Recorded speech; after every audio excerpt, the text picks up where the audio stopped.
On a Tuesday morning in March of 1847, the discovery was made. A cotton merchant from Savannah, traveling the rural roads of central Georgia, stopped to water his horse near a small plantation. The air was thick with humidity, unseasonably warm for early spring. Fog still clung to the low places in the fields, giving the landscape an almost dreamlike quality. Since dawn, Charles Dennison had been riding, eager to reach the next town before nightfall. His horse, a bay mare named Constance, had started favoring her left front leg about a mile back, and he decided not to push his luck. A small creek running alongside the plantation property seemed like a perfect place to rest. He dismounted, led Constance to the water, and was checking her hoof when he heard the sound, a bell ringing out across the fields, the signal for the enslaved workers to begin their day. It was a sound Dennison had heard 1,000 times before on plantations across Georgia. There was nothing unusual about it, but what he saw when he looked up made him freeze mid-step. From their quarters, a long wooden structure positioned about 200 yards from the main house, the workers were emerging.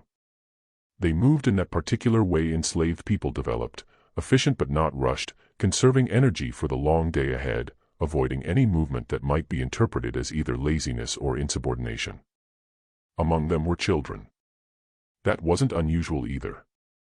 Children as young as 5 or 6 were often put to work in the fields, starting with simple tasks like carrying water or picking up dropped cotton. But these children were different.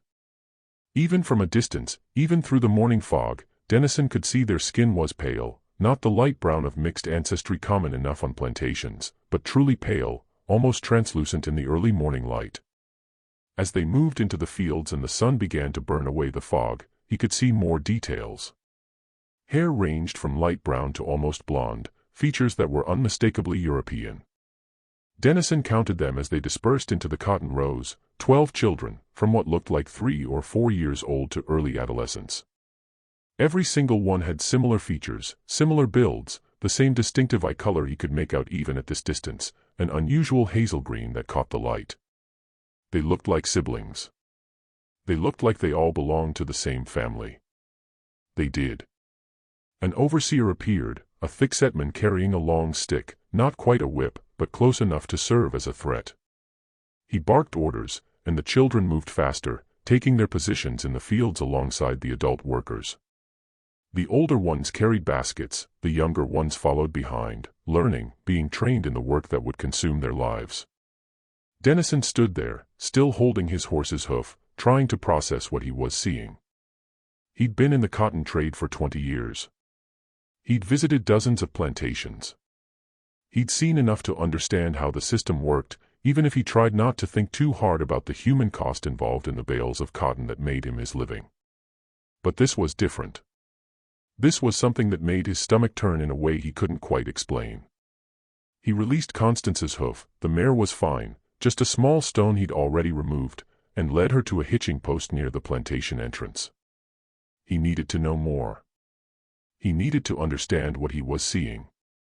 The plantation house itself was modest by the standards of the larger operations, 2 stories, white-painted wood, a wide porch that wrapped around 3 sides, well-maintained but not ostentatious.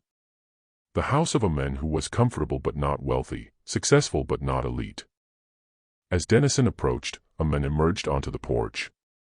He was in his early 40s, Dennison estimated, with dark hair graying at the temples and a neatly trimmed beard. He wore a simple white shirt and dark trousers, no jacket despite the morning chill. In his hand was a cup of coffee, steam rising from the rim. The man was watching the fields, watching the workers, watching the children, and on his face was an expression Dennison would later describe as satisfaction, the look of a man surveying his property, his possessions, his investments. "Morning," the man called out, his voice friendly, welcoming. "You look like you could use some coffee yourself. Come on up." Dennison hesitated for just a moment, then climbed the steps to the porch. The man extended his hand. "Horace Crawford," he said. "This is my place. You're passing through, I assume." "Charles Dennison, out of Savannah. Cotton merchant. My horse needed water, and I thought I might inquire about purchasing rights to your harvest if you haven't already contracted with another buyer." It was a lie, or at least partially so. Dennison had come this way hoping to establish new business contacts, but he hadn't planned to stop at this particular plantation.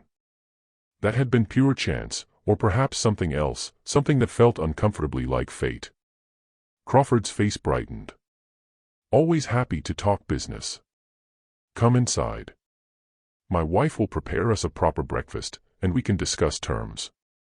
As Dennison followed Crawford into the house, he glanced back once more at the fields, at the children with their pale skin and European features working in the morning sun, at the overseer watching them with his stick in hand, at the nightmare that had been hiding in plain sight.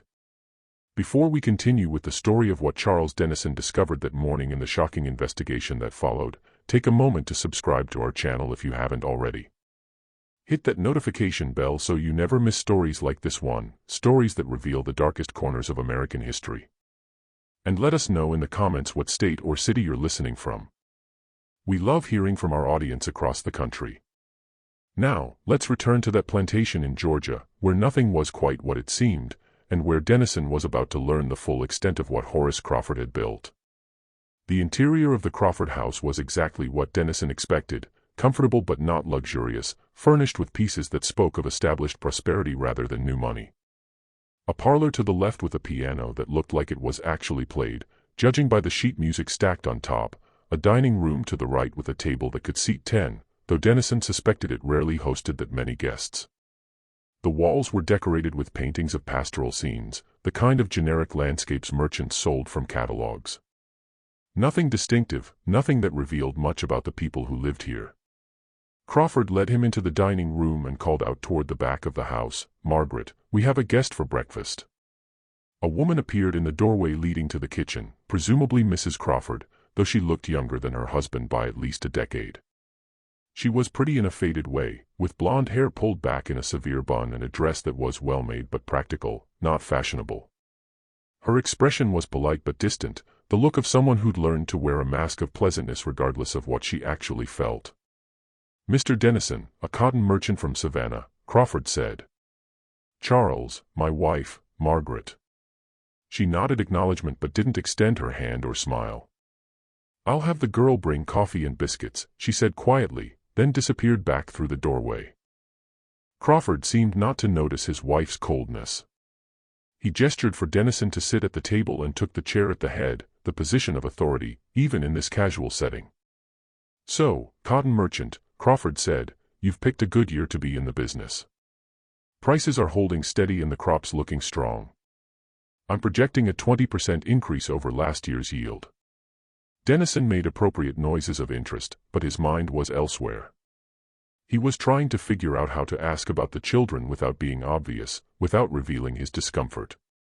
In the social codes of the plantation South, a white man questioning another white man's treatment of his enslaved people was considered rude at best, suspicious at worst. But he didn't have to ask. Crawford brought it up himself.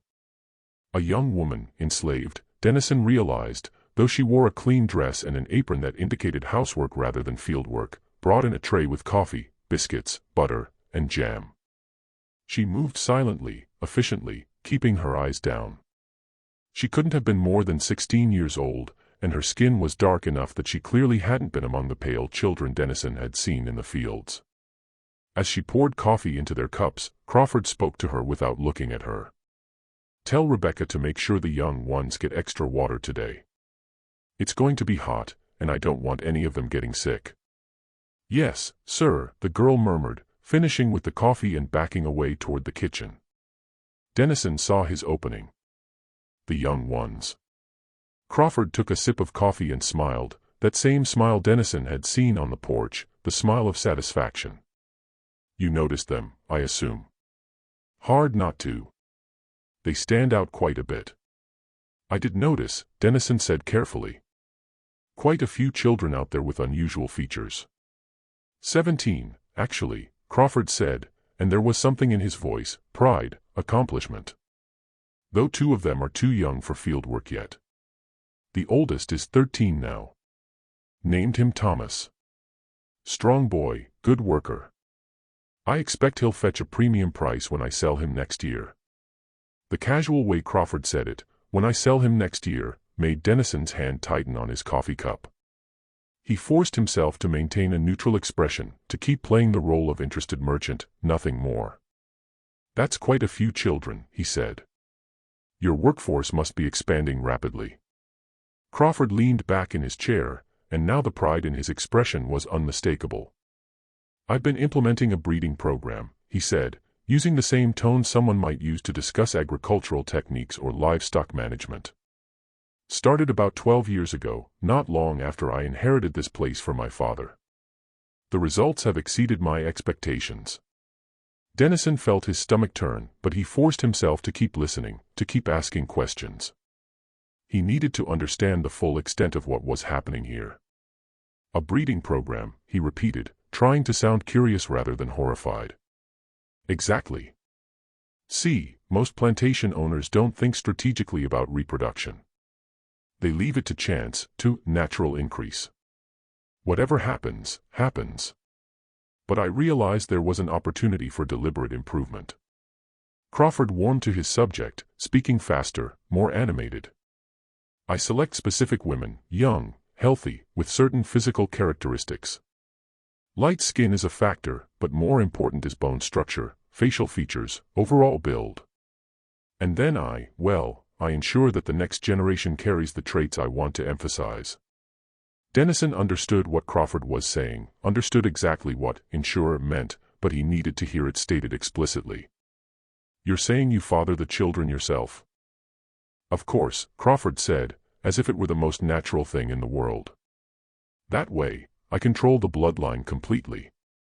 No uncertainty about parentage, no variables I can't account for. And the results speak for themselves. Those children you saw, every buyer who's seen them has been impressed. They pass for white in most contexts, which means they're valuable for housework, personal service, positions where appearance matters. I can get twice what I'd get for a darker field worker." He was describing his own children, 17 of them, as products, as investments, as things to be sold for maximum profit. Dennison tried to imagine what that must be like, to grow up knowing your father viewed you as nothing more than property, as livestock to be bred and sold. The psychological horror of it was almost worse than the physical reality. "And the mothers?" Dennison asked, though he wasn't sure he wanted to hear the answer. "How do they respond to this arrangement?" For the first time, Crawford's expression shifted slightly, not to shame or regret, but to irritation, the way someone might react to an unexpected complication in an otherwise successful business venture. "Most accept it," he said. "They understand their position, understand that cooperation makes their lives easier. I'm not cruel, Mr. Dennison. I don't beat them unnecessarily. I make sure they're fed adequately during pregnancy, that they have time to recover after birth, though not too much time, of course. Can't afford to have valuable workers idle. And if they don't accept it?" Dennison pressed. Crawford's eyes hardened. "Then I make it clear that acceptance isn't optional. I own them, Mr. Dennison. They don't have the luxury of refusal. This is my property, my plantation, my right as their master. The law is quite clear on that point." The brutality of the statement, delivered so calmly, so matter-of-factly, made Dennison's vision blur for a moment with anger. But he couldn't show it. Not yet. Not until he knew more, until he had evidence, until he could figure out what, if anything, could be done about this. Margaret Crawford reappeared in the doorway, her face still expressionless. "Horace, you have a visitor. Mr. Bennett from town about the feed order." Crawford stood, his businesslike demeanor returning immediately. "Excuse me for a moment, Mr. Dennison. Help yourself to more coffee. I'll be right back to discuss the cotton purchase." As Crawford left the room, Dennison sat in silence, trying to process everything he'd just heard, the casual admission of systematic rape, the cold calculation of breeding human beings for profit, the complete absence of shame or recognition that any of this might be wrong. He thought about those children in the fields. 17 of them. 17 lives created not out of love or even desire, but as a deliberate business strategy, growing up enslaved by their own father, knowing that when they reached a certain age, he would sell them away without hesitation. How many of them knew the truth? How many understood that the men who owned them was also the men who had fathered them? How did you live with that knowledge? Margaret Crawford was still standing in the doorway, watching him. For a moment, their eyes met, and Dennison saw something in her expression, a flash of something that might have been pain or anger or despair. Then it was gone, replaced by that same blank politeness. "More coffee, Mr. Dennison?" she asked quietly. "No, thank you," he managed to say. Then, taking a risk, "Mrs. Crawford, does the minister ever visit the plantation?" It was a coded question, a way of asking whether anyone from outside ever witnessed what happened here, whether there was any external oversight or accountability. Margaret's expression didn't change, but her hands, clasped in front of her apron, tightened slightly. "We attend services in town every Sunday," she said. "The Reverend considers my husband a pillar of the community, very generous with his donations." Of course he was. Men like Crawford always were. Generosity bought silence, bought complicity, bought the willingness of others to look away from uncomfortable truths. "I see," Dennison said. "Thank you for the coffee and hospitality." Margaret nodded once and disappeared back into the kitchen, leaving Dennison alone with his thoughts and his growing horror at what he'd discovered. When Crawford returned 15 minutes later, full of apologies for the interruption and ready to discuss cotton prices and delivery schedules, Dennison played along.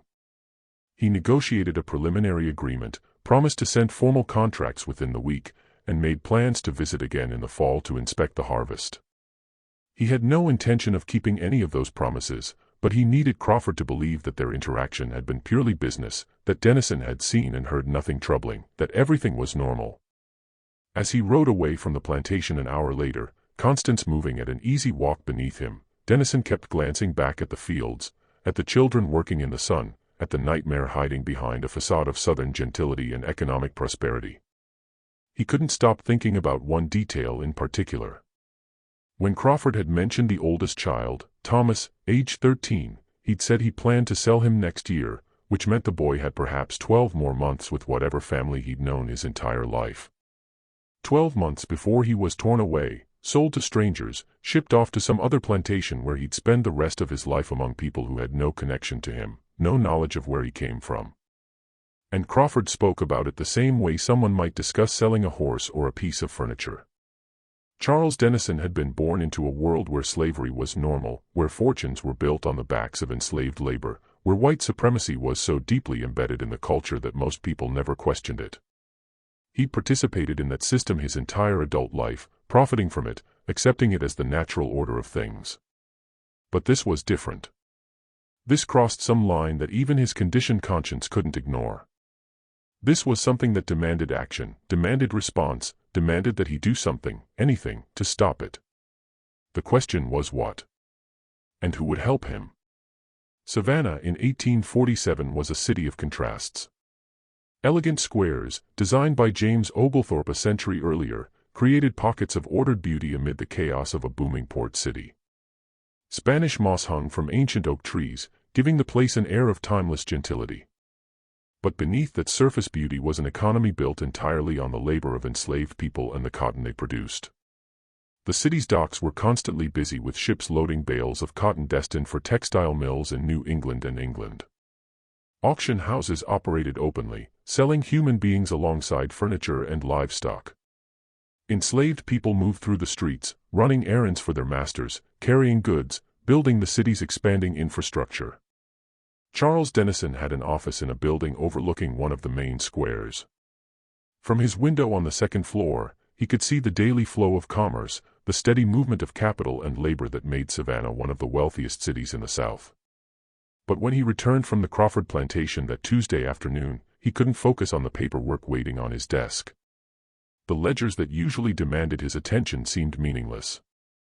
The cotton contracts that represented his livelihood felt like complicity in a system he was only now beginning to truly see. His clerk, a young man named Robert Parrish, noticed his distraction immediately. "Everything all right, Mr. Dennison? You seem troubled." Dennison looked up from the contract he'd been staring at without reading for the past 20 minutes. Robert was 23, born in Savannah, son of a local lawyer, good with numbers, reliable, discreet. But could he be trusted with what Dennison had learned? "Robert, may I ask you a question of a sensitive nature?"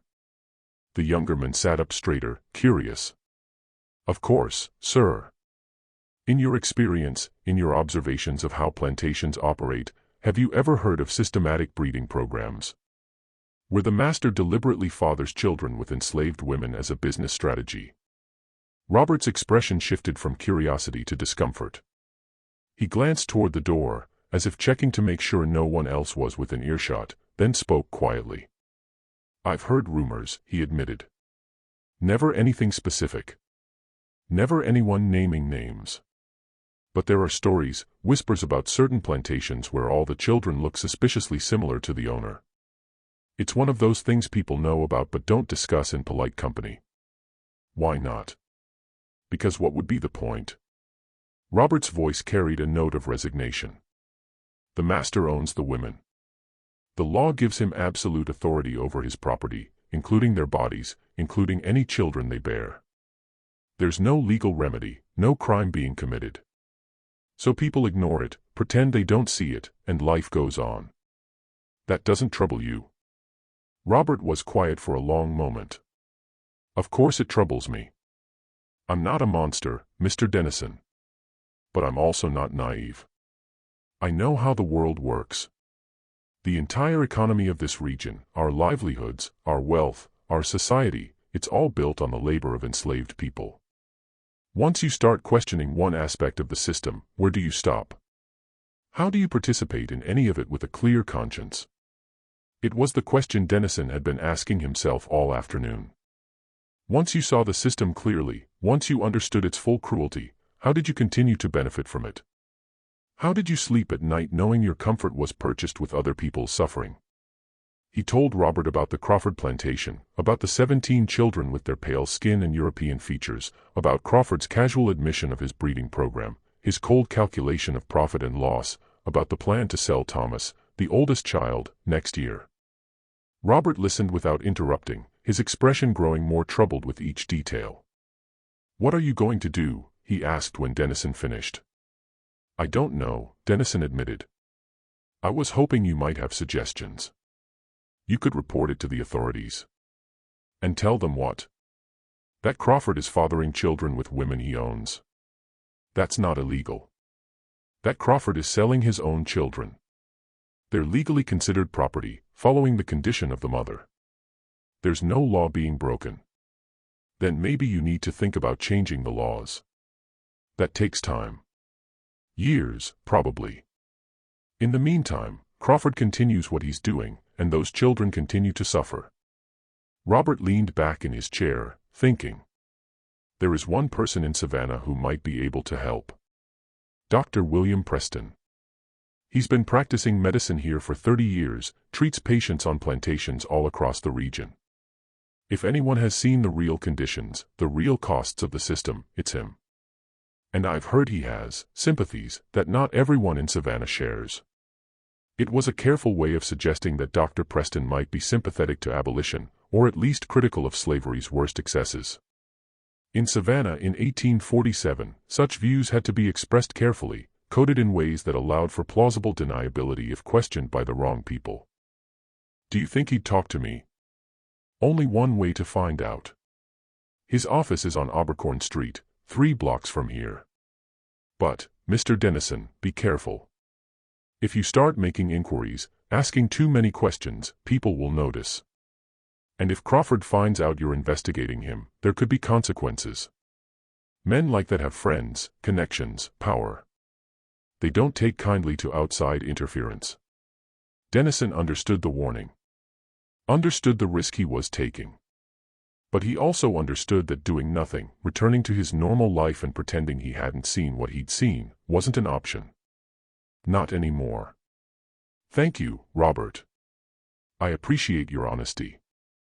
What do you want me to tell people if they ask where you are? Tell them I'm pursuing a new business opportunity. Which, in a way, he supposed he was. As Dennison left the office and walked through the streets of Savannah toward Dr. Preston's office, he noticed things he'd somehow managed to overlook for years.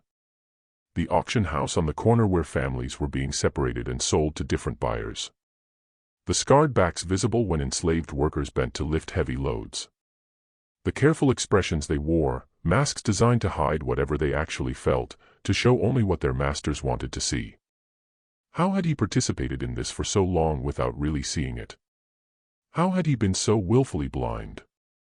The answer, uncomfortable as it was, came down to self-interest.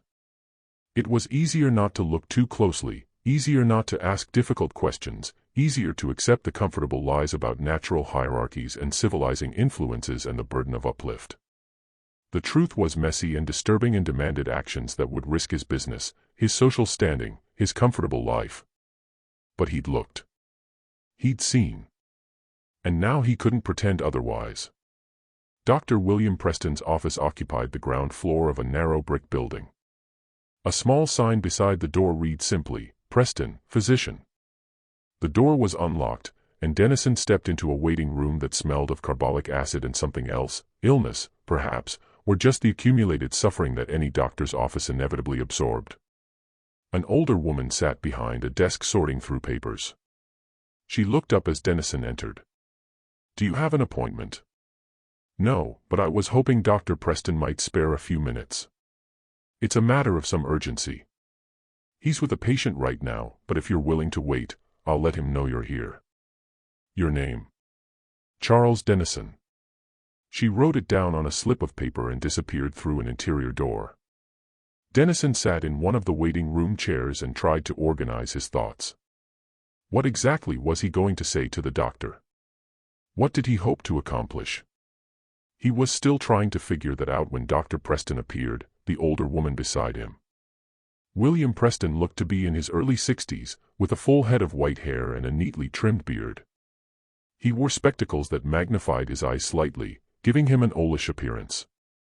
His clothes were well-made but practical, the outfit of a professional man who spent his days working rather than attending social functions. "Mr. Dennison," the doctor said, extending his hand. "Margaret tells me it's urgent. Are you unwell?" "No, nothing like that. I need to speak with you about a professional matter. Plantation medicine, specifically." Something shifted in Preston's expression. Not alarm exactly, but a heightened attention. "Come into my office. Margaret, please reschedule my 4 o'clock appointment. This may take some time." The doctor's office was exactly what Dennison expected. Shelves lined with medical books, a desk covered in papers and correspondence, anatomical diagrams on the walls, and the pervasive smell of various medicines and tinctures. Preston gestured for Dennison to sit in a chair facing the desk, then settled into his own seat with a slight grimace that suggested chronic back pain. "Now, Mr. Dennison, what brings you to my door?" Dennison took a breath and began the same story he'd told Robert.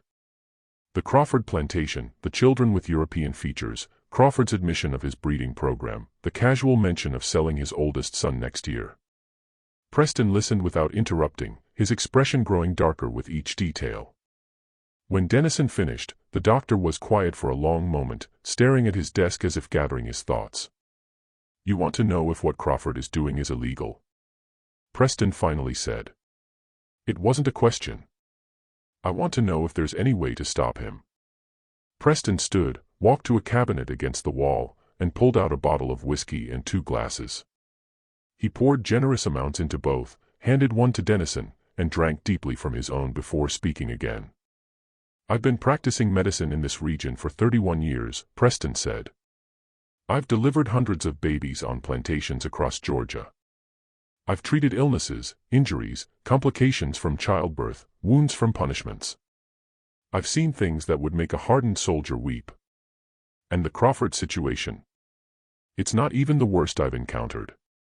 The statement was delivered with such weariness, such resignation, that Dennison felt his hope beginning to fade. "But it is one of the most systematic," Preston continued. "Crawford isn't acting out of impulse or passion or even simple abuse of power. He's implemented a calculated strategy, optimized for profit. That's what makes it particularly disturbing. The cold rationality of it. You've been to his plantation?" "Several times over the years. First call was in 1835, I believe. A difficult birth. Young woman named Mary, 17 years old. The baby survived." A girl, with skin light enough that I knew immediately who the father was. Crawford's eyes. Exactly. No mistaking it. Did you say anything to him? Preston laughed bitterly. Say what?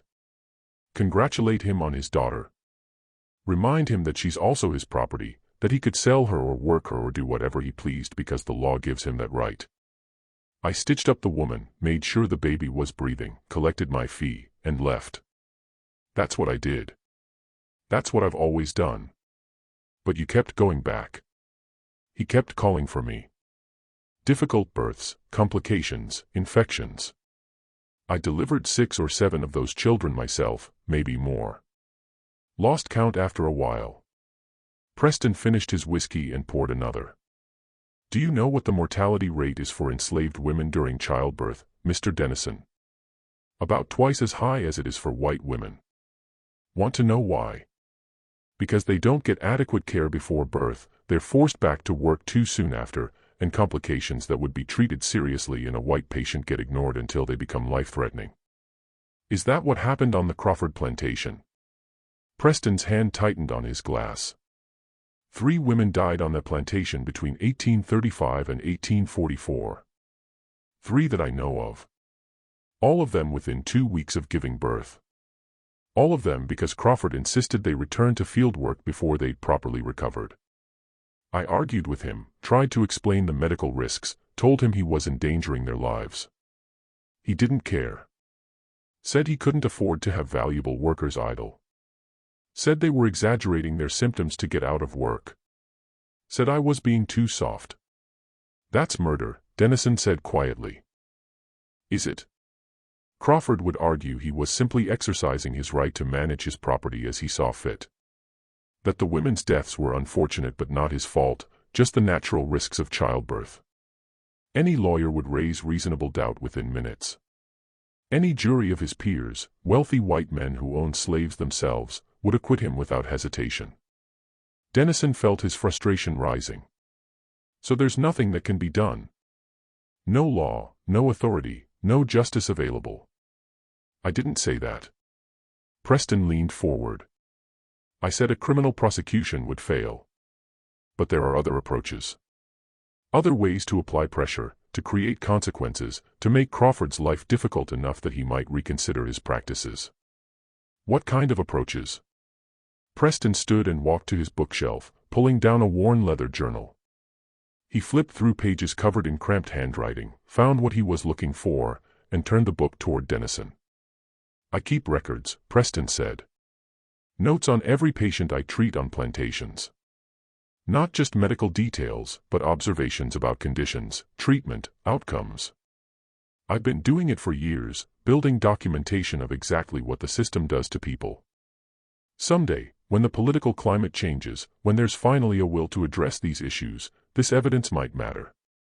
Dennison scanned the page. It was a detailed account of a birth at the Crawford plantation, dates, patient name, complications, Crawford's refusal to allow adequate recovery time, the woman's subsequent death from infection, all written in precise medical terminology that would be difficult to refute or dismiss as hearsay. How many of these do you have? Hundreds. Maybe 1,000 pages by now. Multiple plantations, multiple owners, years of documentation. Preston closed the journal. But here's what matters for your purposes. I also have connections. Not the kind of connections that help in polite society, but the kind that might be useful for someone looking to challenge the system. People who help enslaved individuals escape to freedom. People who expose the worst abuses to northern newspapers. People who work in the shadows because that's the only place where justice is still possible. Dennison understood what Preston was suggesting. The Underground Railroad. Abolitionist networks. Activities that were not only illegal but could result in prison time, financial ruin, even violence if discovered. You're talking about breaking the law. I'm talking about following a higher law than the one written in Georgia's legal code. Preston met his eyes steadily. The question is whether you're ready to take that step. Because once you start down this path, there's no going back to comfortable ignorance. You'll have made an enemy of Crawford and everyone like him. You'll have risked everything you've built. Are you prepared for that? Dennison thought about those children in the fields. About Thomas, who had 12 months left before Crawford sold him away. About the mothers who died because Crawford valued cotton more than human life. About the systematic, calculated cruelty hiding behind a veneer of Southern gentility.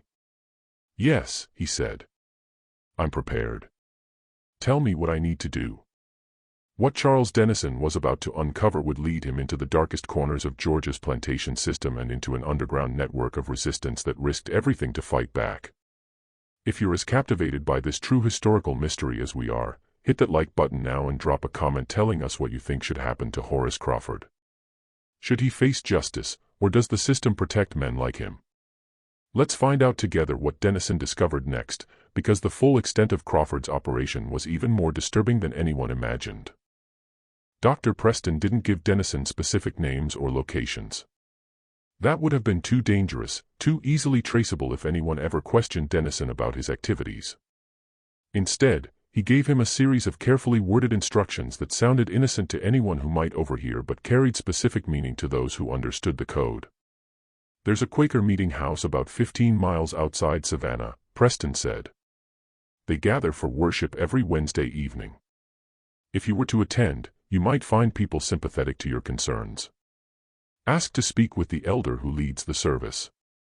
Mention that you're interested in learning about their community's charitable work. Charitable work. That was code for Underground Railroad activities, for the network that helped enslaved people escape to freedom. Will they trust me? Dennison asked. Not immediately. But if you're patient, if you demonstrate genuine commitment rather than just momentary outrage, they'll eventually bring you into their confidence. These people risk their lives regularly, Mr. Dennison. They're not going to involve someone who might betray them at the first sign of trouble. How long will it take to establish that trust? Weeks, possibly months. This isn't something that can be rushed. Preston paused. In the meantime, you should continue your investigation. Learn everything you can about Crawford's operation. Document it. Build a case. Even if the law won't act now, that evidence might be valuable in the future. And it will help the network understand what they're dealing with, what risks they'd be taking to intervene. Dennison nodded. What specifically should I be looking for? Financial records, if you can access them. How much Crawford paid for the mothers, how much he's received from selling the children, that establishes the profit motive, makes it clear this isn't just abuse but calculated exploitation. Birth and death records, if they exist. Testimony from people who've witnessed conditions on the plantation, other doctors, merchants who've visited, even enslaved people from neighboring properties who might have information. And most importantly, find out where Crawford sells the children when they reach selling age. Who buys them? Where do they go? If we can establish a network of buyers who specifically purchase these light-skinned children, we might be able to apply pressure from multiple directions. It was a daunting list, the kind of investigation that would normally require official authority and legal resources. But Dennison had something else: motivation, connections in the merchant community, and the ability to travel throughout the region without raising suspicion. One more thing, Preston said as Dennison was preparing to leave. Be very careful. Crawford isn't stupid. If he suspects you're investigating him, if he thinks you pose a threat, he'll act to protect himself. These people have no qualms about violence when their interests are threatened. Document everything, but don't let him know what you're doing. That night, Dennison couldn't sleep. He lay in his bed in his comfortable Savannah townhouse, staring at the ceiling, thinking about those children. What were they doing right now? Sleeping in rough quarters, exhausted from a day of labor under the brutal sun. Did they dream of freedom? Or had they never known anything else, never imagined life beyond the boundaries of Crawford's property? He thought about Thomas, the 13-year-old boy Crawford planned to sell. Did Thomas know yet? Had Crawford told him, or would it be a surprise, men showing up one morning to take him away from everyone he'd ever known? How did you process that? The knowledge that your own father considered you property worth less than the price of a good horse. Around 3 in the morning, Dennison gave up on sleep. He lit a lamp, found paper and ink, and began making notes, everything he remembered from his visit to the Crawford plantation. Every detail of his conversation with Crawford, every observation about the children, the property, the conditions. It wasn't much yet, just preliminary notes. But it was a start, the beginning of a record that would grow over the coming weeks and months into something substantial, something damning, something that might, if he was lucky, make a difference. The following Wednesday, Dennison attended the Quaker meeting house outside Savannah. It was a simple building, plain wood construction without the ornamentation that decorated most churches in the region. About 20 people were gathered inside when he arrived, sitting in silence on benches arranged in a square around an empty center space. The silence was unnerving at first. Dennison was used to church services with sermons, hymns, structured liturgy. But the Quakers simply sat, waiting for the Spirit to move someone to speak. Minutes passed with nothing but the sound of breathing and the occasional creak of the wooden benches. Then an older man stood. He was tall, thin, with a long beard and clothes that were well-made but deliberately simple. When he spoke, his voice was quiet but carried easily in the silent room. "Friends, I've been thinking about the passage from Isaiah, learn to do right, seek justice. Defend the oppressed. Take up the cause of the fatherless, plead the case of the widow. We are called to do more than merely believe in justice. We are called to act." It was a careful statement, one that could be interpreted as general religious encouragement or as something more specific, a reference to their illegal activities helping enslaved people escape. After the meeting ended, Dennison approached the older man who'd spoken. "I'm new to the area," he said, using the script Preston had given him. "I'm interested in learning about your community's charitable work." The man looked at him for a long moment, assessing. "And why is that?" "Because I've recently become aware of suffering that I can no longer ignore. And I've been told your community takes that calling seriously. We do what we can where we can, as our conscience demands." The man extended his hand. "I'm Nathan Garrett. Perhaps you'd like to stay for our fellowship meal. We can discuss our various efforts." The fellowship meal was held in a room adjacent to the meeting house. Simple food, bread and soup and vegetables, shared communally. About a dozen people stayed, and the conversation ranged across various topics: news from other Quaker communities, concerns about a drought affecting crops, discussions of scripture. But Dennison noticed something. Several times during the meal, Nathan Garrett would make references that seemed innocuous on the surface but carried deeper meaning to those who knew how to listen. A mention of traveling friends who needed assistance, a comment about goods that needed to be transported north, a question about whether anyone had room to host visitors in the coming weeks. It was all coded, all carefully worded to avoid explicit discussion of illegal activities, but the meaning was clear to anyone paying attention. After the meal, as people were cleaning up, Garrett approached Dennison again. "Walk with me," he said quietly. They stepped outside into the warm Georgia evening. The sun was setting, painting the sky in shades of orange and purple.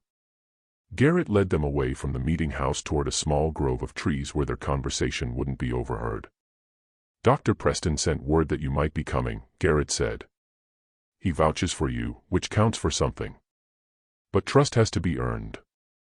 Why don't you tell me exactly what you're looking for?" Dennison told him about the Crawford plantation, about the 17 children, about Crawford's systematic breeding program.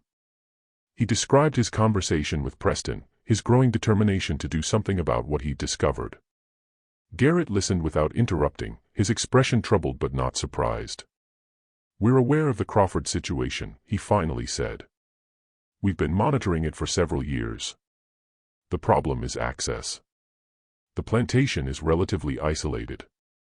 Crawford keeps tight control over his workforce, and any attempt to help people escape would be extremely dangerous. We've helped a few individuals over the years, people who were being transported or who managed to run on their own and found their way to us. But a coordinated effort to remove multiple people from an active plantation, that's much more difficult. But not impossible. Not impossible. Just risky. We'd need detailed information about security, routines, when people are moved off the property. We'd need safe houses established along a route north, reliable conductors willing to take on a dangerous job. And we'd need to be absolutely certain that the people we're helping want to leave, understand the risks, and won't panic halfway through and reveal the network. How can I help establish that? Garrett studied him carefully. You're a merchant. You have a legitimate reason to visit plantations to conduct business. You could make regular visits to Crawford's property, observe conditions, learn routines, potentially make contact with the enslaved people there. Not directly. That would be too suspicious. But there are ways to leave messages, to establish communication. It's slow, careful work. Nothing dramatic, nothing heroic. Just patient, methodical intelligence gathering. Are you willing to do that? It wasn't what Dennison had expected. He'd imagined something more immediate, more active. But he understood the necessity of caution. Moving too fast, being too obvious, would endanger everyone involved. Yes, he said. I'm willing. Then we'll teach you how to communicate safely, how to observe without being obvious, how to recognize people in the network, how to move goods, by which I mean human beings, without attracting attention. Garrett paused. But understand this, Mr. Dennison. Once you're involved, you're committed. You can't walk away if things get difficult or dangerous. Too many lives depend on discretion and reliability. If you're not absolutely certain you can maintain this commitment, tell me now, and we'll part as friends with no hard feelings. Dennison thought about his comfortable life in Savannah, his business, his social standing, his freedom to come and go as he pleased, everything he was risking by joining this network, everything he stood to lose if he was caught. But he also thought about those children. About Thomas with his 12 months of freedom left before Crawford sold him away. About all the people suffering in silence while men like Crawford profited from their exploitation. I'm certain, he said. Tell me what I need to do. Over the following weeks, Dennison became a student of the Underground Railroad network operating in Georgia. He learned that it was far more organized than he'd imagined, with established routes, safe houses, carefully vetted conductors, and sophisticated communication methods. Messages were passed through coded letters that looked like ordinary business correspondence. A letter mentioning 5 bales of premium cotton ready for transport actually meant 5 people ready to travel north. Expecting rain delays meant increased patrols or danger on a particular route. Prices remained favorable meant it was safe to proceed. Safe houses were maintained by people across the social spectrum, Quakers primarily, but also free black families, sympathetic white merchants, even a few slave owners who'd become disillusioned with the system. Each house knew only the locations immediately before and after their own position in the network, limiting the damage if anyone was captured and forced to reveal information. Conductors were the most valuable and most dangerous role. These were people who actually guided escapees from one safe house to the next, traveling at night, avoiding main roads, constantly alert for patrols or slave catchers. Most conductors were themselves formerly enslaved people who'd escaped north and then returned south repeatedly to help others. The risks they took were extraordinary. Dennison began making regular trips to the Crawford plantation, using the pretense of negotiating cotton purchase agreements. Each visit, he observed more details. He learned that Crawford employed 2 overseers, one for the fields, one for the house and grounds. He noticed that security was tightest at night but relaxed somewhat on Sundays when Crawford and his family attended church in town. He identified potential opportunities. Once a month, Crawford sent a wagon to town for supplies, usually accompanied by 2 or 3 enslaved people who did the loading. That represented a potential window, a time when people were off the plantation property and might be helped to disappear during the trip. But the challenge was making contact with the enslaved people themselves, communicating the possibility of escape without alerting Crawford or his overseers. That required patience and subtlety. He found his opportunity through a woman named Rebecca, the one who worked in the house serving meals. She was young, dark-skinned, and moved with the careful invisibility that enslaved people developed to avoid attention. But Dennison had noticed something. When she served food, when she cleaned rooms, her eyes were always watching, always observing. She was intelligent, alert, and carefully hidden behind a mask of subservience. On his 4th visit to the plantation, while Crawford was occupied elsewhere, Dennison deliberately left a folded piece of paper under his coffee cup. On it, he'd written a simple message in small, neat handwriting: "Friends wait north. If you wish to travel, leave a blue ribbon on the fence post by the main road." It was dangerous. If the wrong person found the note, if Rebecca reported it to Crawford, Dennison would be arrested immediately. But he had to take the risk. Without contact, without communication, all his planning was meaningless. 3 days later, when he rode past the Crawford plantation on another business trip, he saw it, a small piece of blue fabric tied to the fence post, barely visible unless you knew to look for it. Rebecca had found the note. And she wanted to leave. Establishing communication with Rebecca was just the beginning. Dennison needed to understand how many people might want to escape, whether they understood the risks, and whether they'd be able to maintain the discipline necessary for the journey north. He passed another message during his next visit, this time hidden inside a newspaper he left in the kitchen. The message was slightly more detailed: "How many wish to travel? Can you move without being caught? The response came 2 weeks later, delivered through a free black man who worked as a carter transporting goods between plantations. The man had connections to the network, though Dennison didn't learn his name. That kind of information was shared only on a need-to-know basis for everyone's protection. The message was written in barely legible handwriting, probably by someone who taught themselves to read and write in secret at great risk. But the meaning was clear: 6 of us could go. 4 mothers, 2 oldest children. Need help getting off property. Crawford watching close since last month. Someone tried to run and got caught. 6 people. It was more than Dennison had hoped for initially, but also more complicated. Moving 6 people through Georgia, keeping them hidden, maintaining security, the risks multiplied with each additional person. He brought the message to Nathan Garrett at the next Wednesday meeting. 6 is a significant group, Garrett said, his expression troubled. We'd need to move them in stages, probably split them into smaller groups for the journey. And we'd need a very good opportunity to get them off the property without immediate pursuit. What kind of opportunity? Ideally, a situation where they're expected to be away from the plantation for a legitimate reason, which gives us hours or even a full day before Crawford realizes they're not coming back. The monthly supply run you mentioned might work, but we'd need more information.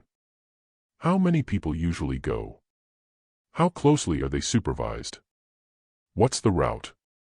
Dennison realized he needed to learn more, needed to be more systematic in his observations. He began making detailed notes after each visit, not just about security and routines, but about the people themselves, their names, their ages, their relationships to each other. He learned that among the 6 who wanted to escape were 2 women he'd heard Crawford mention: Louisa, who'd borne 3 of Crawford's children, and Hannah, who'd borne 5. Both were still relatively young. Louisa was 26, Hannah 31, but they looked older, worn down by years of forced childbearing and hard labor. The 2 children were Thomas, the 13-year-old boy Crawford planned to sell, and a 12-year-old girl named Ruth. Both had Crawford's distinctive eyes. Both had spent their entire lives knowing their father owned them. The other 2 women were younger: Abigail, 19 and pregnant, and Susan, 22, with 2 children still too young to travel. The dynamics were complex. Susan didn't want to leave her younger children behind, but she also couldn't take them on such a dangerous journey. Hannah wanted to help the younger women escape even if she couldn't go herself. Thomas was determined to leave before Crawford sold him, but worried about his younger siblings. It was exactly the kind of complicated, emotionally fraught situation that made Underground Railroad work so difficult. These weren't just bodies to be transported from point A to point B. They were people with relationships, obligations, fears, hopes. And any plan had to account for all of that.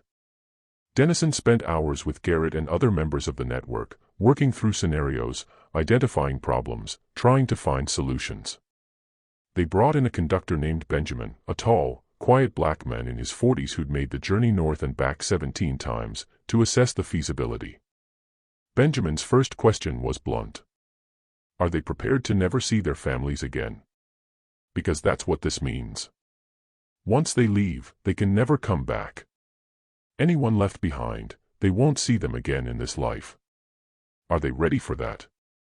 It was the hardest question, the one that made many potential escapees decide to stay despite terrible conditions. The system counted on those emotional bonds, on people being unwilling to abandon family even to save themselves. I think they understand, Dennison said. But I'm not sure. I haven't been able to speak with them directly. Then that needs to be your next step, Benjamin said. Before we commit to this, before we risk conductors and safe houses, you need to make absolutely certain these people are committed. Because if someone panics halfway through, if someone decides they made a mistake and wants to go back, they endanger everyone. I've seen it happen. I've seen entire networks exposed because one person couldn't handle the pressure. It was a reasonable concern, one that Dennison hadn't fully considered. He'd been focused on logistics and planning, but the human element, the psychological readiness, was just as crucial. How do I assess that without being obvious? You find a way to meet with them privately. Not on the plantation, Crawford would notice, but somewhere neutral, somewhere you can have an honest conversation. Benjamin thought for a moment. The monthly supply run.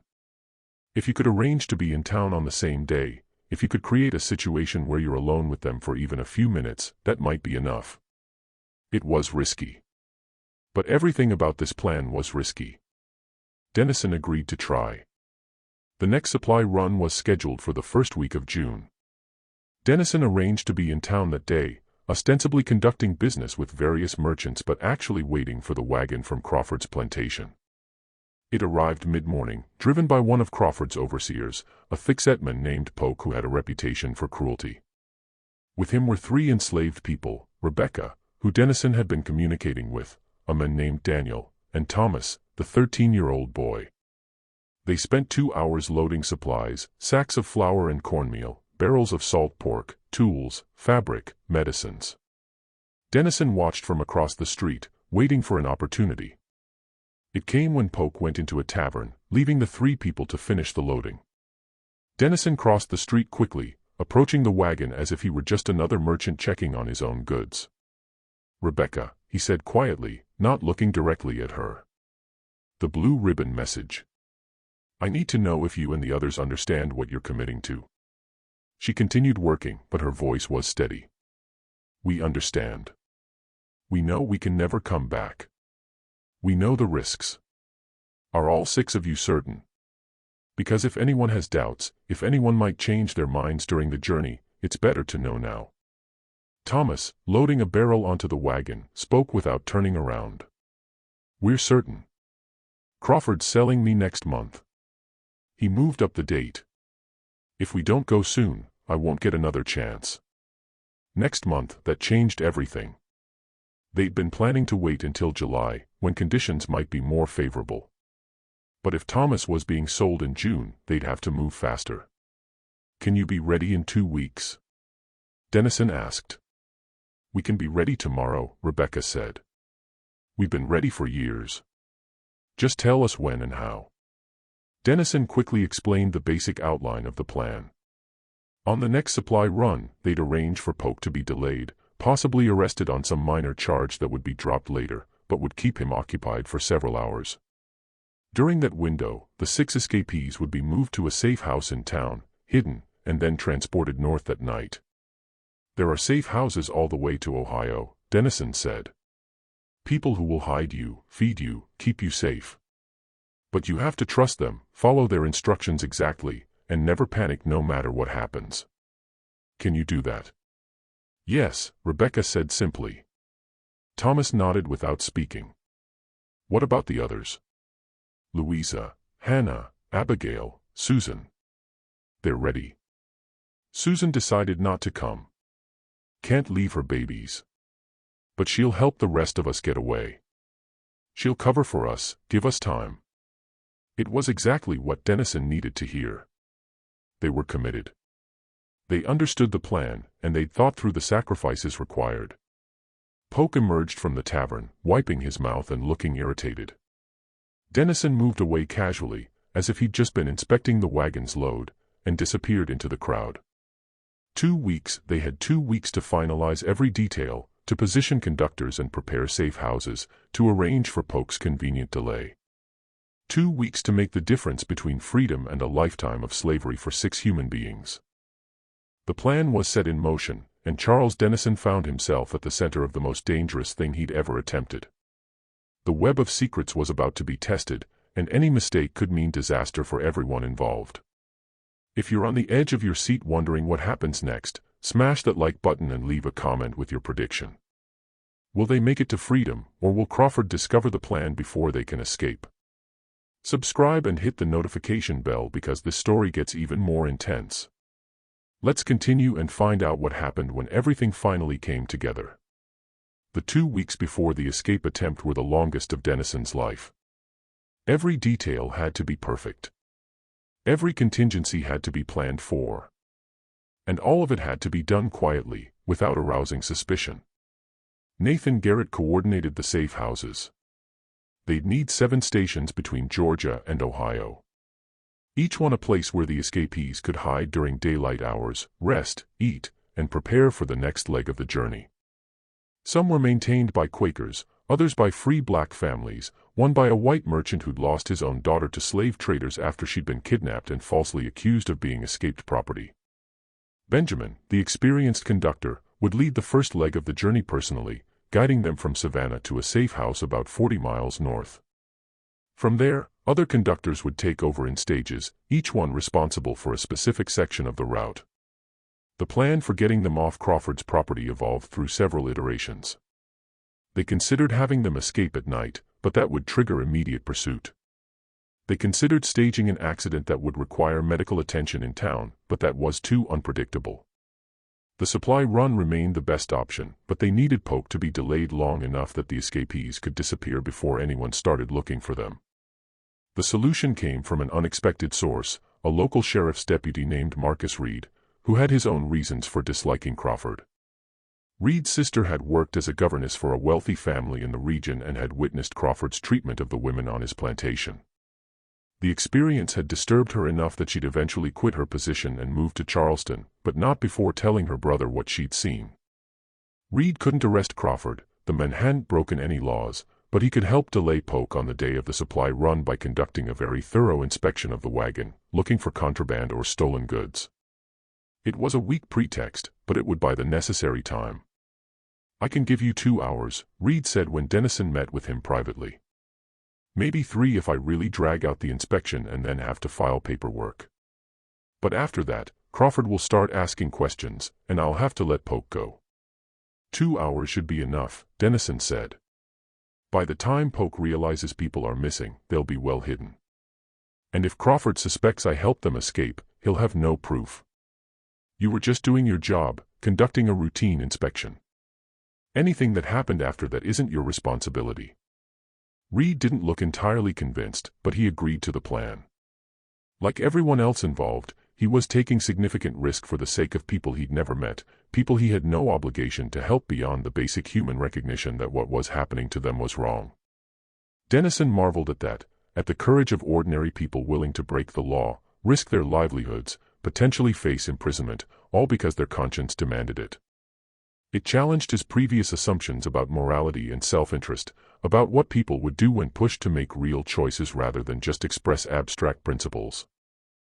He also had to prepare his own affairs in case something went wrong. He drafted a letter to his clerk, Robert, to be opened only if Dennison was arrested, explaining what he'd been doing and why. He made arrangements for his business to be sold if necessary, with proceeds going to support Underground Railroad activities. He wrote a will leaving everything to his brother in Boston, with specific instructions that none of it should go to anyone still involved in the slave trade. Margaret, his housekeeper, a free black woman who'd worked for him for years, noticed his preparations and confronted him one evening. "You're planning something dangerous," she said. It wasn't a question. Dennison considered lying but decided she deserved the truth. He told her about Crawford, about the escape plan, about the risks involved. Margaret listened without interrupting, her expression unreadable. When he finished, she was quiet for a long moment. "My mother was born enslaved," she finally said. "She escaped when I was 3 years old. Brought me with her. We traveled for 6 weeks, hiding during the day, moving at night, never staying anywhere long enough to feel safe. There were people who helped us. White people, black people, people who had no reason to help except that they believed slavery was evil. Without them, I'd still be someone's property. Or more likely, I'd be dead. So, whatever you're doing, whatever risk you're taking, you're doing the right thing. And if there's any way I can help, you let me know. It was more than Dennison had expected, more than he dared hope for. He asked if she knew anyone in Savannah who might be willing to house the escapees for a few hours between when they left the supply wagon and when they could be moved to the first official safe house. I know several people, Margaret said. I'll make arrangements. You just get them to town safely. Everything was coming together. The plan was as solid as they could make it. The date was set, June 14, 1847. The next supply run. The day when 6 people would risk everything for a chance at freedom. Dennison visited the Crawford plantation one final time 3 days before the escape attempt. He needed to confirm that nothing had changed, that Crawford wasn't suspicious, that the 6 escapees were still committed and ready. The visit was tense. Crawford seemed distracted, irritable. At one point, he mentioned that one of his enslaved workers had been caught trying to smuggle a letter off the property. Had to make an example, Crawford said casually. 20 lashes. Can't allow that kind of behavior. Let one person get away with secret communications, and soon everyone's doing it. Dennison felt his stomach drop. Had Rebecca been caught? Had their plan been exposed? But Crawford continued talking about cotton prices and didn't mention Rebecca specifically. When she served coffee later that afternoon, Dennison saw no signs of injury, no indication that she'd been the one caught. Still, the incident was a reminder of how dangerous this was, how quickly everything could go wrong. As he was leaving, Dennison managed to pass one final message to Rebecca. Just 2 words written on a slip of paper tucked under a plate, still ready. He received his answer the next day when he rode past the plantation. The blue ribbon was back on the fence post, exactly where it had been the first time. They were ready. Now all they could do was execute the plan and hope that luck was on their side. June 14, 1847, dawned hot and humid, the kind of day that made even simple movement exhausting. Dennison was awake before sunrise, reviewing the plan one more time, checking every detail. The supply wagon would leave Crawford's plantation around 8 a.m., arriving in Savannah by 10:30 or 11. Deputy Reed would intercept them shortly after arrival, beginning his inspection and holding Polk until at least 1 p.m. During that window, the 6 escapees would be moved to Margaret's friend's house, a free black woman named Catherine who lived on the outskirts of town. They'd hide there until nightfall, then be transferred to the first official safe house by 10 p.m. Benjamin would meet them there, and the journey north would begin. Simple in theory. Terrifyingly complex in execution. Dennison positioned himself near the town square, where he could observe the supply wagon's arrival without being obvious. He pretended to be reviewing paperwork, conducting business with merchants, just another day for a cotton trader. The wagon appeared at 10:47 a.m. Polk was driving, looking bored and irritable in the heat. On the wagon were Rebecca, Thomas, Daniel, and, Dennison counted carefully, 3 other people he hadn't seen before. 6 people total. All the escapees were on the wagon. That simplified things considerably. Deputy Reed appeared almost immediately, walking up to the wagon with the official bearing of someone conducting routine business. Need to inspect your cargo, Reed said loudly enough for Dennison to hear. New regulations about transporting goods into the city. You'll need to unload everything for examination. Polk's protest carried across the square. This is ridiculous. We make this run every month and never. You can file a complaint with the sheriff if you'd like, Reed interrupted. After I complete my inspection. Now start unloading. The performance was perfect. Reed managed to sound both bureaucratic and slightly apologetic, the classic stance of someone just doing their job, even though they agreed it was probably unnecessary. Polk started unloading the wagon, grumbling constantly. The 6 enslaved people helped, moving goods into neat stacks that Reed examined with exaggerated thoroughness. Dennison watched, forcing himself to breathe normally, to not show any signs of the nervous tension gripping his chest. An hour passed. Reed was dragging out the inspection beautifully, finding minor issues with packaging, requiring documentation that Polk didn't have, suggesting they might need to hold the entire shipment pending verification. At 12:15, Polk finally snapped. "I need to find a privy," he told Reed. "You keep inspecting. They'll help you." He gestured at the 6 enslaved people and stalked off toward the nearest tavern. It was the moment they'd been waiting for. As soon as Polk was out of sight, a wagon appeared, seemingly just another vehicle making deliveries, driven by a black man Dennison didn't recognize but who must have been part of the network. The wagon pulled up next to Reed's inspection site. In less than 3 minutes, with practiced efficiency, the 6 escapees climbed into the back of the new wagon, hidden under canvas and empty crates. The driver didn't speak, didn't acknowledge Reed or Dennison, just snapped the reins and moved away at a normal pace, not hurried, not drawing attention. Reed resumed his inspection as if nothing had happened. When Polk returned 20 minutes later, Reed was examining a barrel of salt pork with great concentration. "This packaging doesn't meet current standards," Reed said. "Seriously, I'm going to have to file a report. You and your workers can reload the approved items, but this barrel will need to stay here pending review." Polk's face was red with anger, but he started reloading. It wasn't until everything was back on the wagon that he looked around and seemed to notice something was wrong. "Where are they?" he asked, confusion replacing anger. "Where are who?" Reed replied innocently. "The workers. There were 6 of them." Reed looked around as if just noticing their absence. "I assume they went with you. They're your responsibility, not mine." Polk's expression shifted from confusion to panic. He started searching the immediate area, calling names, asking merchants if they'd seen 6 people matching their descriptions. By the time he gave up and climbed back on his wagon to race back to Crawford's plantation, it was nearly 2 p.m. The escapees had been hidden for almost 2 hours. They had maybe 4 more hours before Crawford organized a serious search party. And by then, they needed to be well on their way north. Catherine's house was small, modest, tucked away on a narrow street where few white people ventured.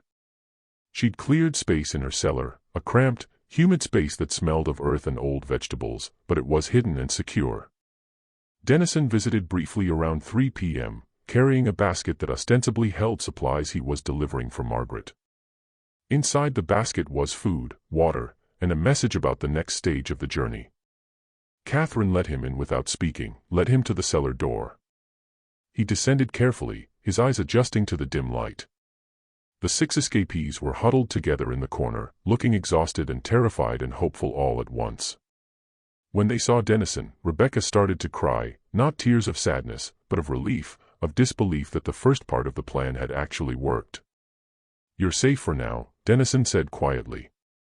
"But Crawford will be searching soon. You need to stay absolutely silent. Make no noise that could attract attention. At nightfall, a man named Benjamin will come to take you to the next safe house. He's experienced, trustworthy. Do exactly what he says, and you'll make it to freedom."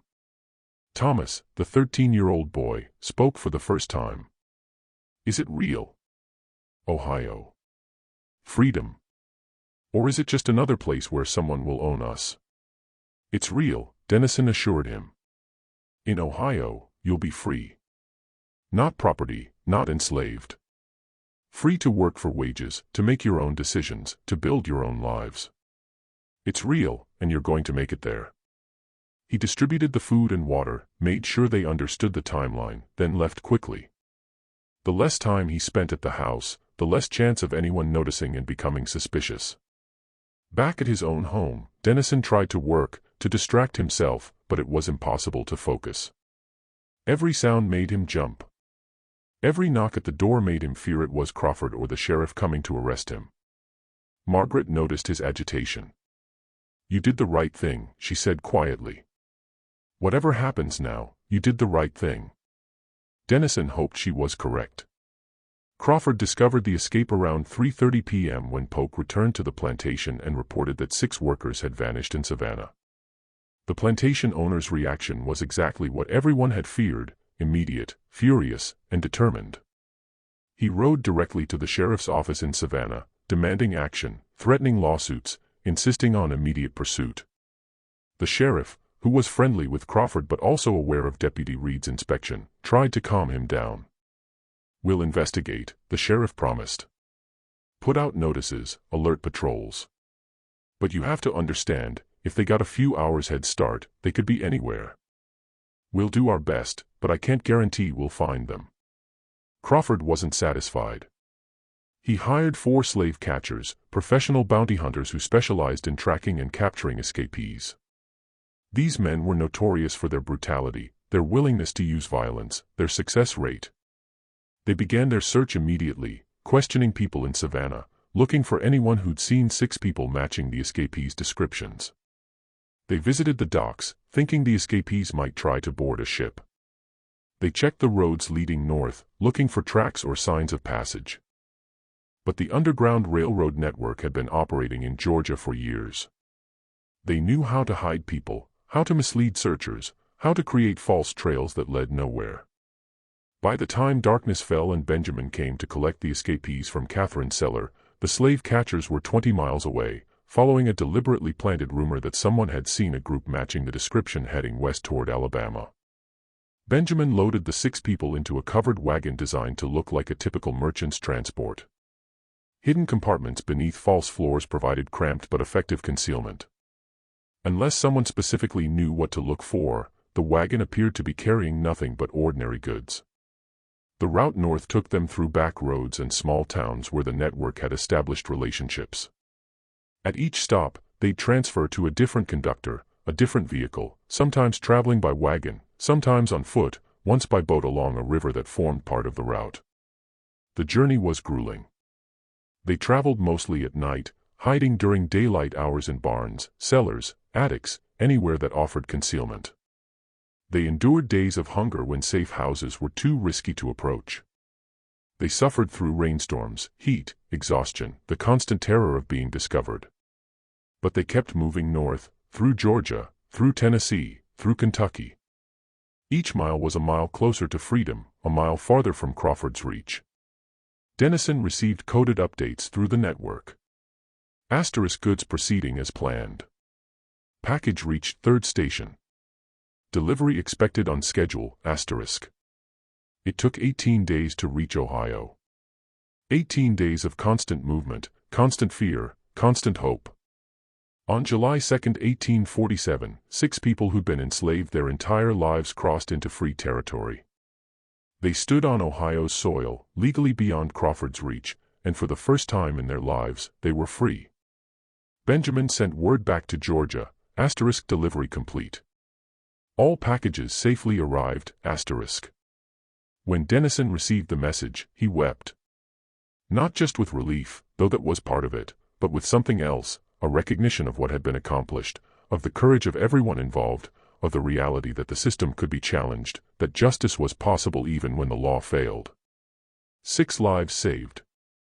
6 people who would never again be someone's property. It wasn't enough. It couldn't undo the suffering of everyone still enslaved. Couldn't bring back the mothers who died on Crawford's plantation.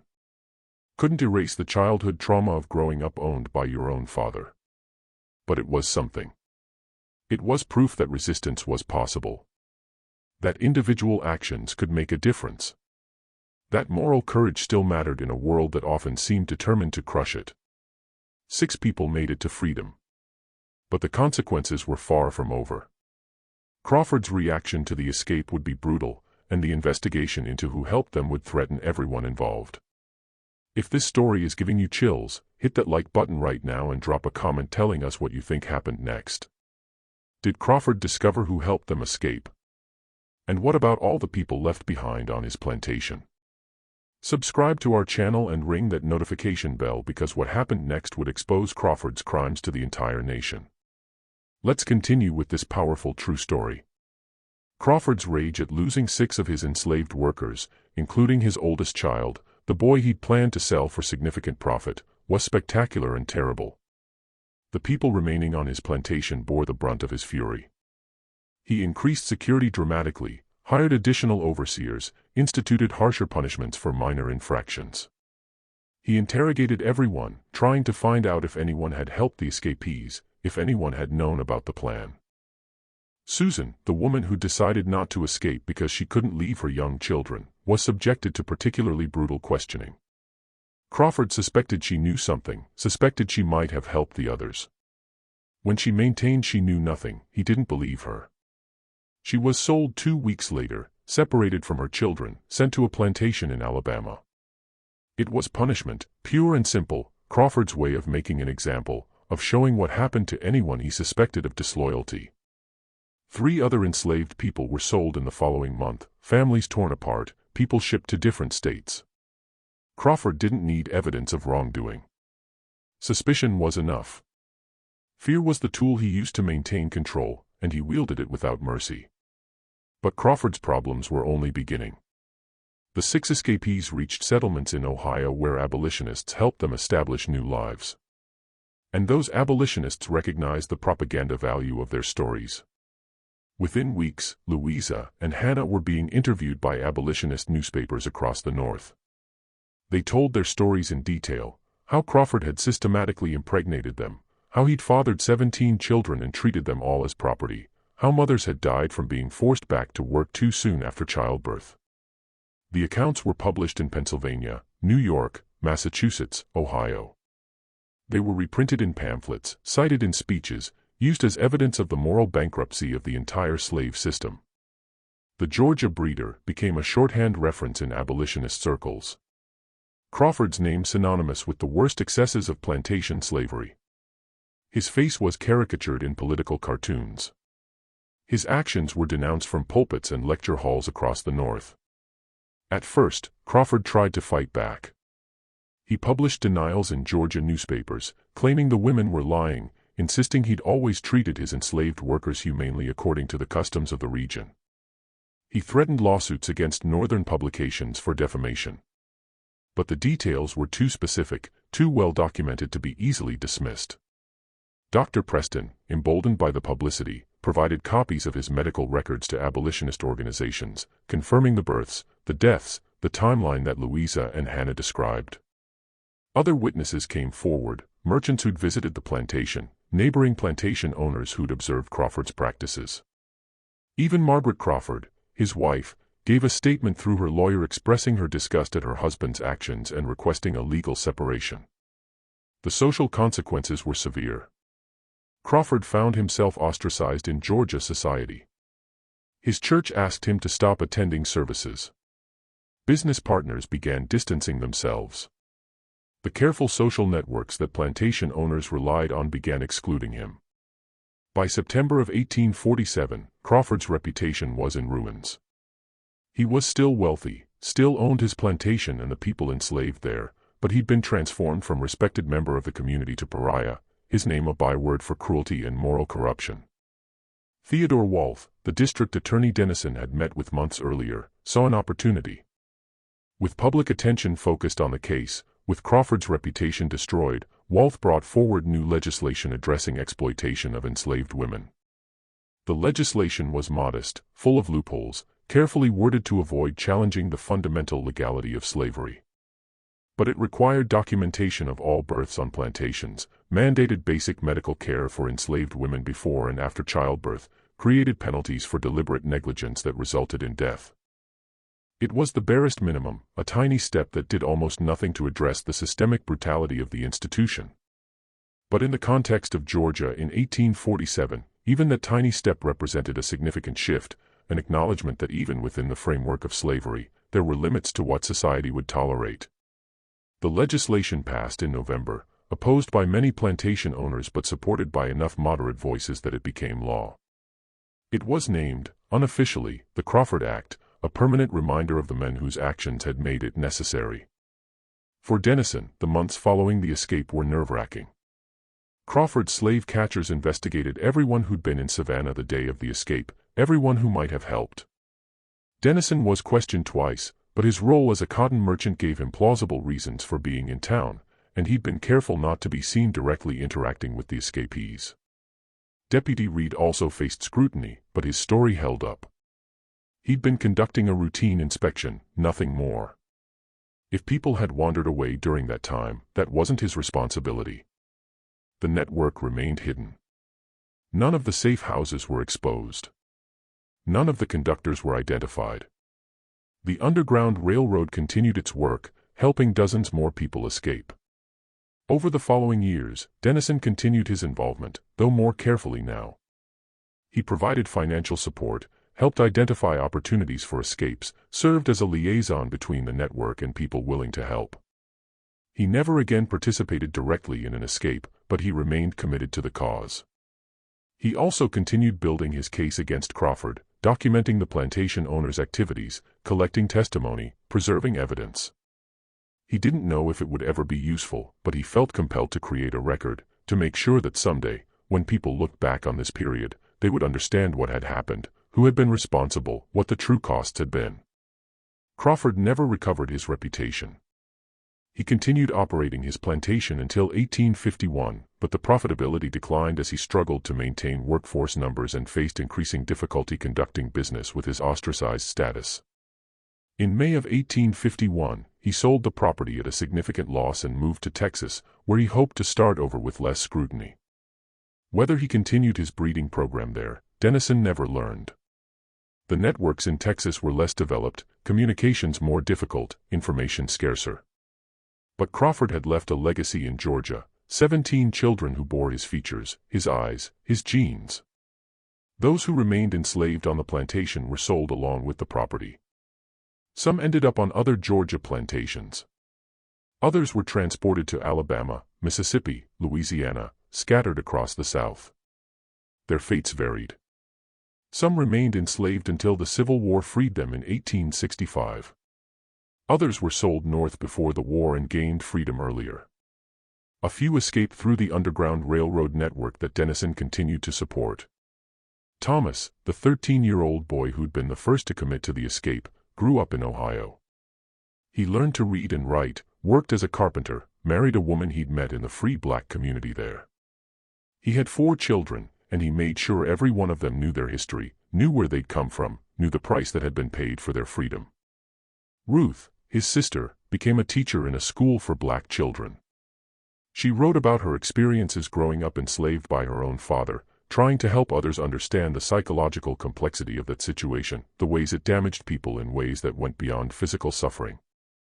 Louisa, one of the mothers who escaped, struggled at first in Ohio. The trauma of what she'd experienced, combined with the grief of leaving 3 children behind, left her deeply depressed. But slowly, with support from the community, she began to heal. She remarried, had 2 more children, children who would grow up free, children who would never know slavery. Hannah, who'd borne 5 of Crawford's children, became involved in the abolitionist movement. She traveled across the North giving speeches about her experiences, raising money for Underground Railroad activities, helping other escapees adjust to freedom.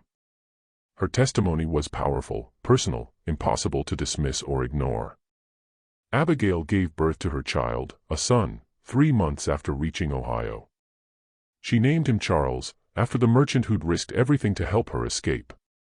Years later, she wrote Dennison a letter thanking him, telling him that her son was healthy and free, that he would grow up with opportunities she'd never dreamed possible. The letter was one of Dennison's most treasured possessions. He kept it in his desk drawer, took it out and reread it whenever he felt discouraged, whenever he questioned whether his actions had made any real difference. Dr. Preston continued his work for another decade. His medical journal documenting the conditions on Georgia plantations grew to over 1,000 pages. He never published it during his lifetime, too dangerous, too potentially destructive to too many people, including himself. But he preserved it carefully, left instructions for it to be donated to a historical society after his death. The journal was finally published in 1869, 4 years after the Civil War ended, as part of a collection of first-person accounts documenting the reality of slavery. It became an important historical source, cited by historians and researchers trying to understand the lived experience of enslaved people and the medical costs of the system. Nathan Garrett and the Quaker Network continued their work throughout the 1850s. They helped hundreds of people escape from Georgia and surrounding states. never publicizing their activities, never seeking recognition, simply doing what their conscience demanded. Garrett died in 1862, before the Emancipation Proclamation, before he could see the system he'd fought against finally begin to crumble. But he died knowing he'd made a difference, that he'd saved lives, that his courage had mattered. Benjamin, the conductor who'd led the first leg of the 6 escapees' journey north, made the trip 17 more times before the war started. In 1863, he joined the Union Army, serving as a scout, using his knowledge of Georgia's back roads and safe houses to help Union forces navigate through the state. He survived the war and lived until 1894, dying at the age of 73, a free man in a country that had finally abolished the institution he'd spent decades fighting. Charles Dennison lived until 1873. He never married, never had children of his own, but he maintained connections with the people he'd helped escape, with their children and grandchildren, with a network of formerly enslaved people and abolitionists who'd become his true family.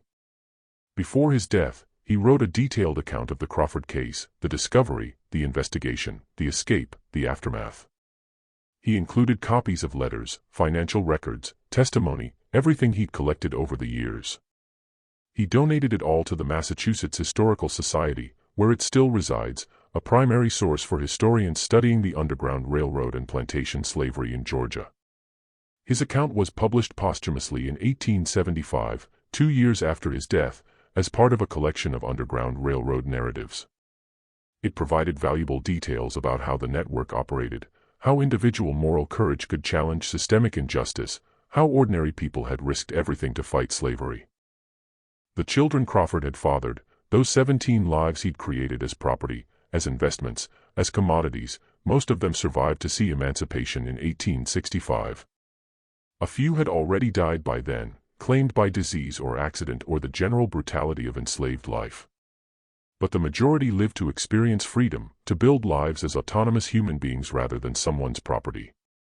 One of them, a woman named Martha who'd been born on the plantation in 1846, wrote an autobiography in 1891. It was a slim volume, barely 100 pages, published by a small press that specialized in formerly enslaved people's narratives. The book was titled Owned by My Father, A Childhood in Georgia. It was stark, unsentimental, filled with details about daily life on the Crawford plantation, about the psychological complexity of being enslaved by your own parent. The most powerful passage came near the end. People ask me if I hated him. I tell them hate is too simple a word for what I felt. He was my father. He was my owner. He gave me life. He stole my childhood. He made sure I had enough to eat because I was valuable property. He sold my older brother when I was 7 years old. How do you hate someone who exists in all those roles at once? I spent 18 years enslaved by my father trying to understand what I was to him. A daughter. A slave. An investment. All three. None. The question drove me half mad with trying to figure it out. When I was finally free, when the war ended and the soldiers came through Georgia telling us we weren't property anymore, I expected to feel pure joy. But what I felt was more complicated. Relief, yes. Hope, yes. But also grief for the childhood I never had. Rage at what was done to me and my mother and my siblings. Confusion about who I even was without that identity as property.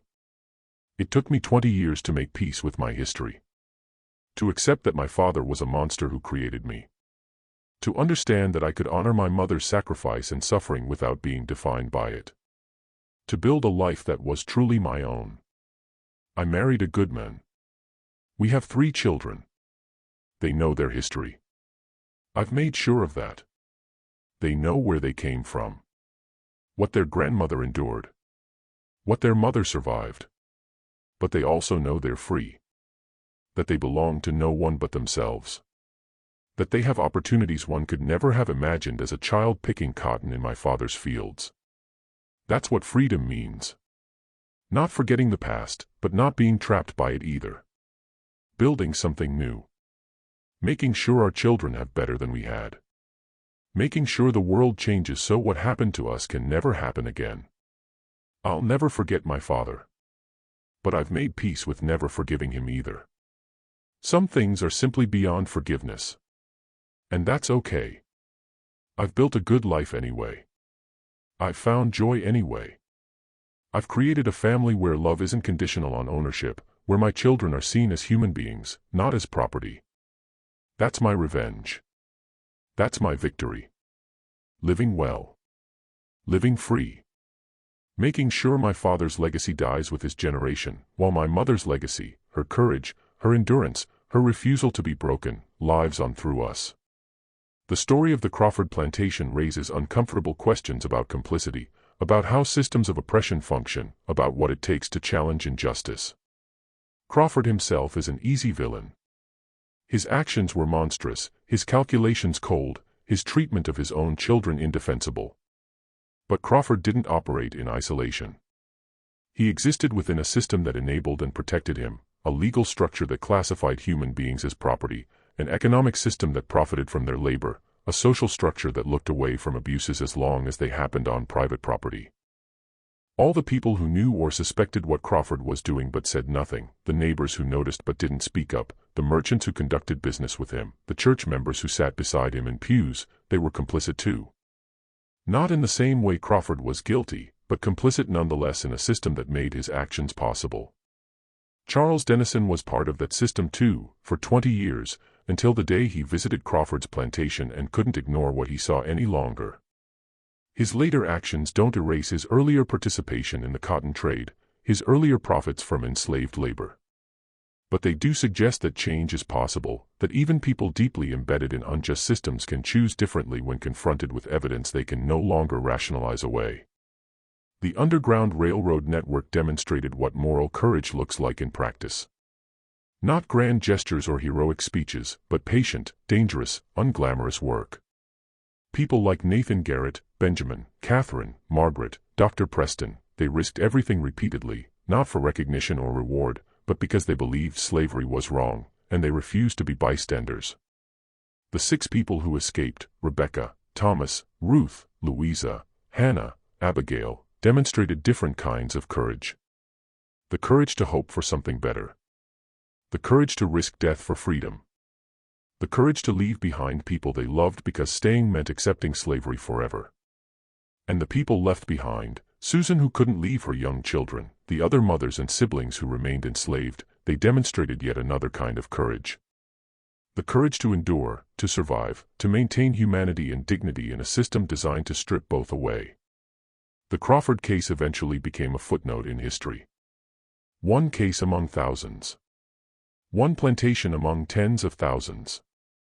17 children among millions who were born into slavery. But for the people involved, for the 6 who escaped and the 11 who remained, for the mothers who died and the mothers who survived, for Charles Dennison and Dr. Preston and everyone in the network who helped, it wasn't a footnote. It was their lives. Their choices. Their moments of courage or complicity or survival. The broader system of slavery continued until the Civil War ended it more than 13 years after the events described here. The structural racism that slavery created persisted long after emancipation, shaping American society for generations. The trauma experienced by enslaved people reverberated through their descendants, creating psychological and economic disadvantages that never fully healed. But individual actions still mattered. 6 people lived free because of what Dennison and the network accomplished. Their children and grandchildren grew up in freedom. The ripple effects of that one escape, multiplied by thousands of similar escapes facilitated by the Underground Railroad, made a difference that can't be quantified but was real nonetheless. The story of Crawford's plantation is a story about power and its abuses, about systemic injustice and individual resistance, about the worst aspects of human nature and the best. It's a story that makes us uncomfortable because it forces us to think about complicity, about what we would have done in that time and place, about how we respond to injustice in our own time. It's a story without easy answers, without simple heroes and villains, or rather, with a clear villain in Crawford, but with everyone else existing in moral complexity, making imperfect choices in an impossible situation. It's a story that happened. Not a legend, not a myth, but documented history. People lived these events. People suffered, fought, escaped, survived, died. Their lives mattered. Their stories matter. Their choices, for good or ill, shaped the world we inherited. And perhaps that's the real lesson. That history isn't abstract. It's made of individual choices. Individual moments of courage or cowardice. Individual decisions to challenge injustice or look away. The people in this story weren't fundamentally different from us. They faced their moral tests, their moments of choice. We face ours. How we respond defines who we are, just as their responses defined who they were. The circumstances change, but the fundamental questions remain the same. What do we do when confronted with injustice? When do we stop being complicit? What are we willing to risk for our principles? Who are we willing to help, even at great cost to ourselves? The Crawford plantation is gone now, long since broken up and sold. The fields where those 17 children worked are planted with different crops or built over with houses. The people are all dead: Crawford, Dennison, the escapees, the ones left behind, all buried and gone. But the story remains. A testament to what happened. A reminder of where we came from. A challenge to think about where we're going and what kind of world we're building for our own children and grandchildren. That's why these stories matter. Not because they're comforting, they're not. But because they're true. And truth, however uncomfortable, is always worth preserving. This story shows us that the most horrifying chapters of history aren't about ghosts or supernatural evil. They're about the very real cruelty that humans inflict on each other when systems of power allow them to treat people as property. The Crawford plantation was real. The 17 children were real. The escapes, the courage, the brutality, the resistance, all of it happened. What do you think of this story? Do you believe you would have had the courage to help like Charles Dennison and the Underground Railroad Network? Or would you have been one of the many who knew but stayed silent? Leave your honest thoughts in the comments below. We want to hear your reflections. If this story moved you, if it made you think about justice and complicity and courage, hit that like button and share it with someone who appreciates deep historical stories that reveal uncomfortable truths. Subscribe to our channel and turn on notifications so you never miss these important stories that remind us where we came from and why we must never go back. Thank you for listening to this difficult but necessary story. These histories matter. They shape who we are.